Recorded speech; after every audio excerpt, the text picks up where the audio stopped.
Hey everyone, this is Freestyle Nath, and in this video, we're diving into another epic New Zealand adventure. From the breathtaking peaks of Tongariro National Parks to the steaming geothermal pools, this journey has it all.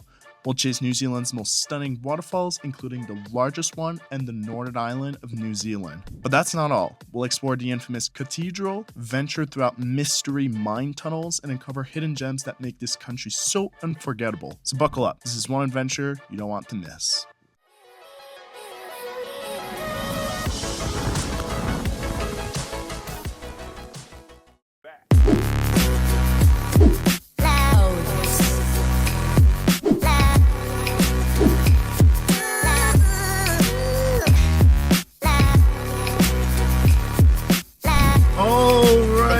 Everyone, next New Zealand vlog starting now.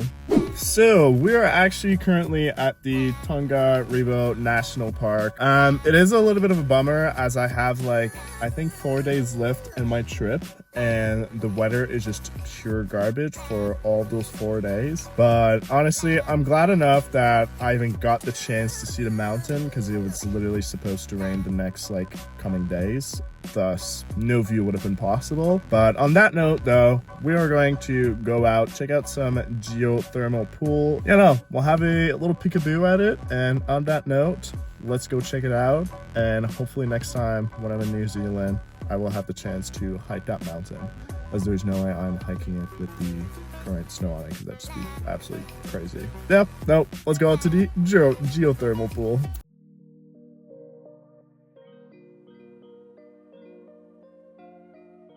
I gotta say, it's pretty cool. If you go and touch the water, you can actually feel the warmth of the water.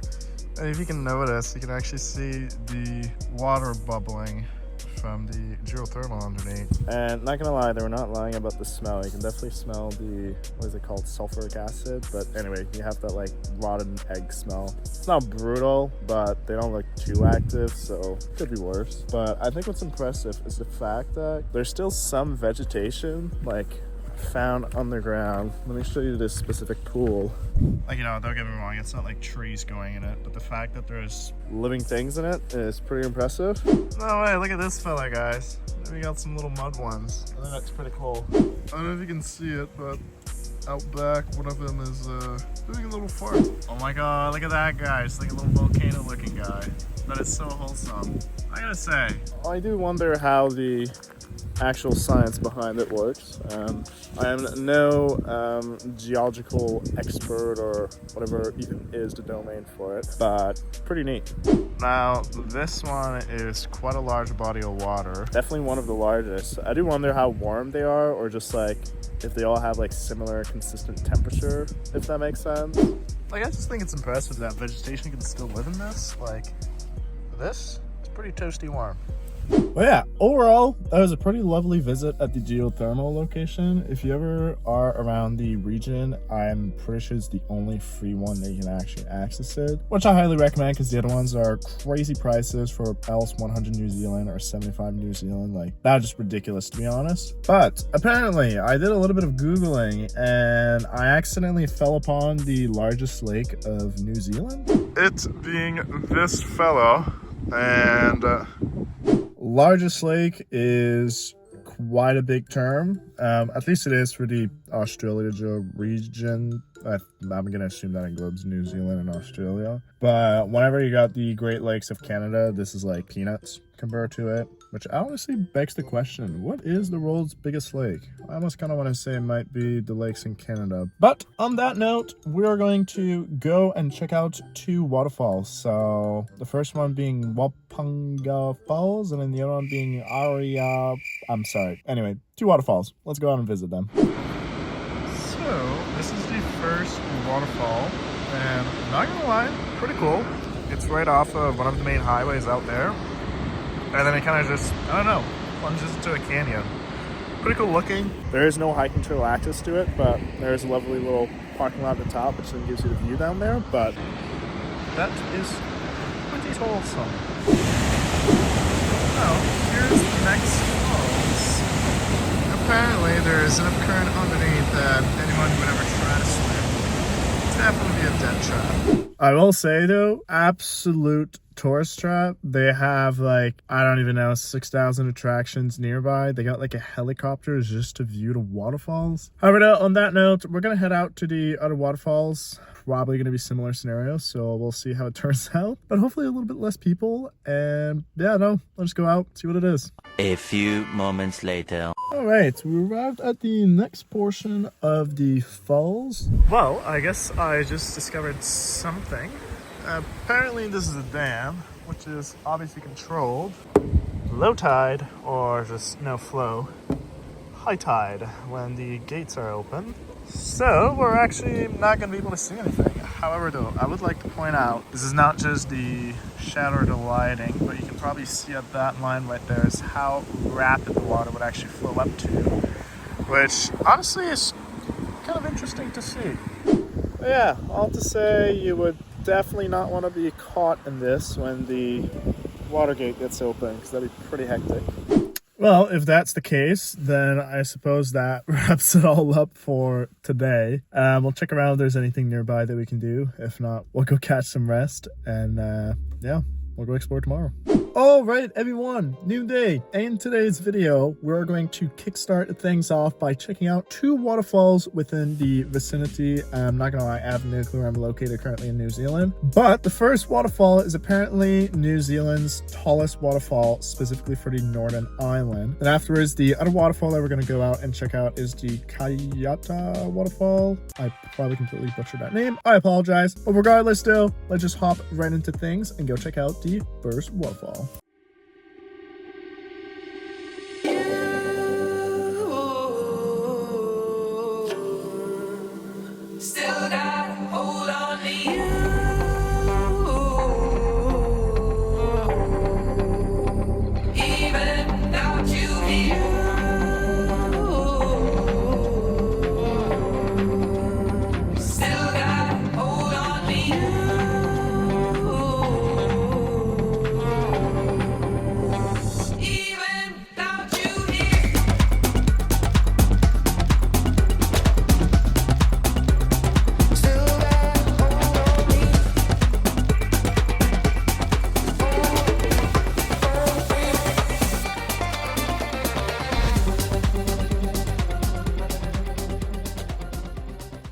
All right, I gotta say, that was a pretty incredible waterfall. I think it was pretty cool how there was like 2 pools or kind of like 2 drops, if that makes sense. Regardless though, super duper sick. If you're ever in the New Zealand region, highly recommend to visit New Zealand's tallest waterfall. On that note though, we're currently at the second location for the second waterfall. So yeah, let's just hop into it and see what it looks like. Now, that is pretty cool. We got 1, 2, and 3 pools. Kind of similar to the last one, but there's 2 drops on it. But this one has 3.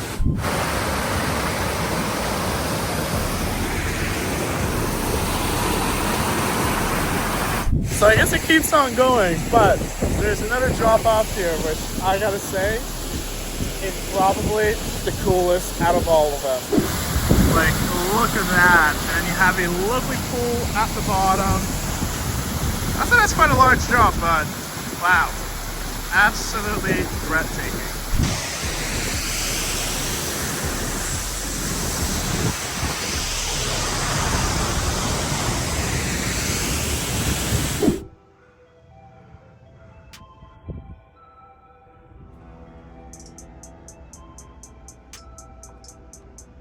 All right, I don't know how well you can see me, but I did a beautiful sunrise hike to the classic, the one and only oh my god, I can't English.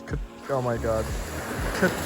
Cathedral Cove. Those TH killed me in English, but I love how absolutely peaceful it is at the moment. And hopefully we get the golden hour pretty soon. And I guess we'll just see how it looks like with the golden hour, but yeah. I would like to point out, I think it's pretty cool how you can see in the far distance, just the rain drizzling far out. And here's what it looks like during daytime. I gotta say, absolutely spectacular.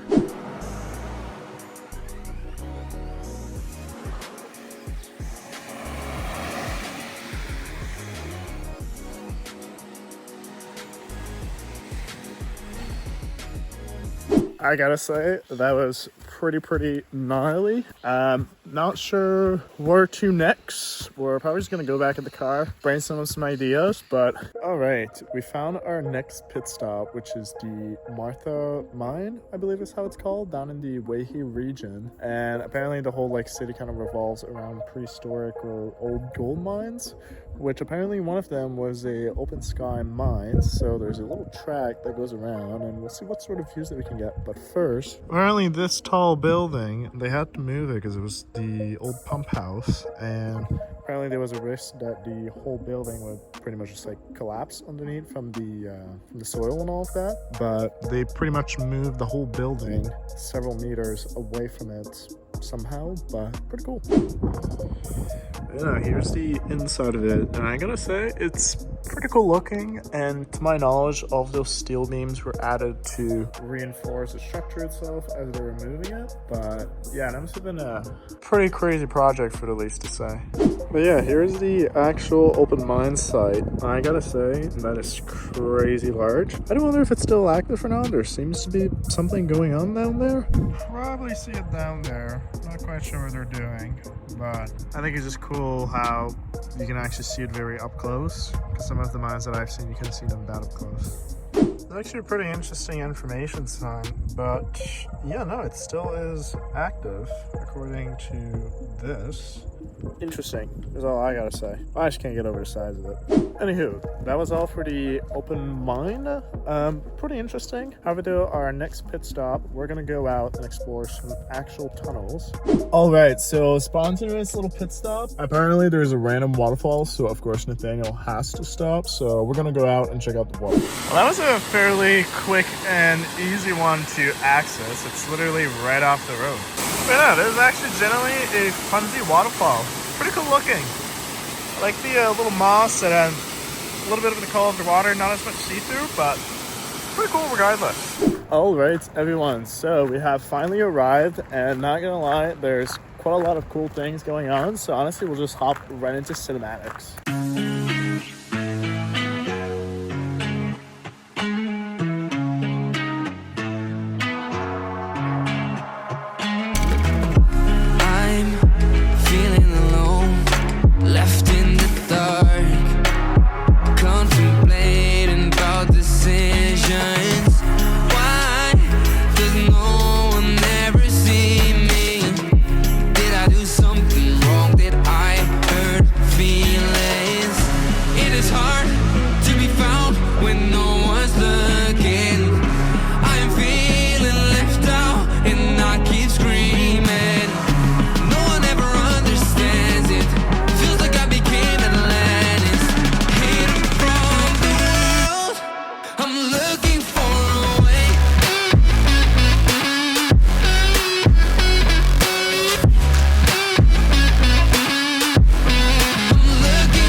Something magical, 'cause no one else seems to even bother. Looks like I'm on my own, facing this loneliness. It is hard to be found when no one's looking. I am feeling left out and I keep screaming. No one ever understands it. Feels like I became Atlantis. Hidden from the world, I'm looking for a way.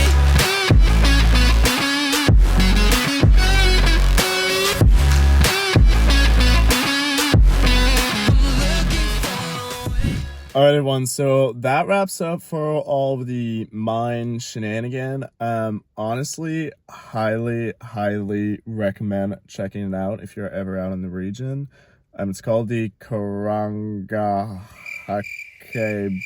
Mine Reserve. I probably completely nuked that name. But anywho, I highly recommend checking it out. And on that note, we are out to chase another waterfall. I believe it's called the Vivian Waterfall, something like that. It's supposed to be a short walk to it, so let's just go out, explore what it's all about, and yeah. Less than like 100 meters of walking, and here we are.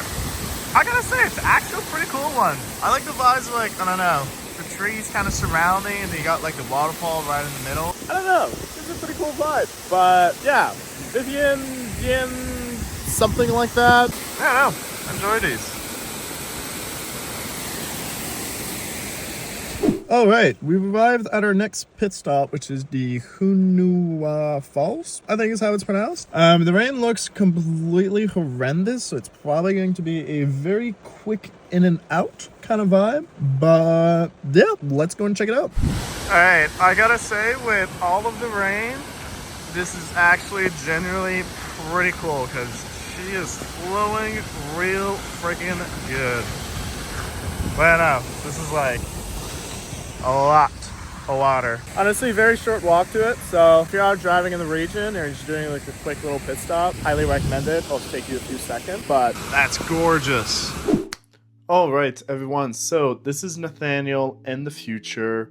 Before I say anything else, if you have watched all 6 parts of the New Zealand video series, I just want to say big thank you. I sincerely hope that you've enjoyed this whole New Zealand video series. Unfortunately, this is the end of it. There's nothing else in regards to New Zealand in terms of content. However, though, I do sincerely hope that later on in my life, I do have the opportunity to travel back to New Zealand again to create some more content, because everything about it was just beautiful. The locals are awesome. It was also super duper awesome to meet my friend down from New Zealand. Huge kudos to their family for welcoming me there for a couple of days.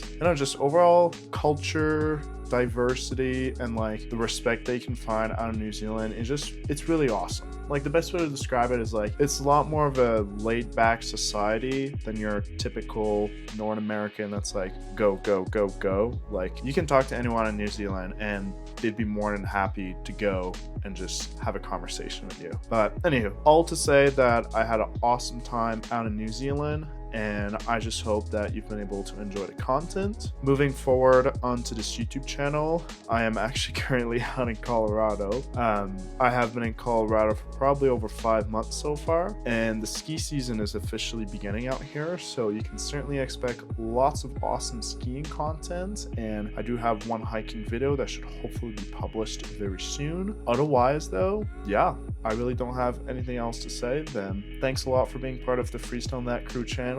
I sincerely hope that throughout these months we can grow this channel and build an awesome community. And yeah, thanks a lot as always.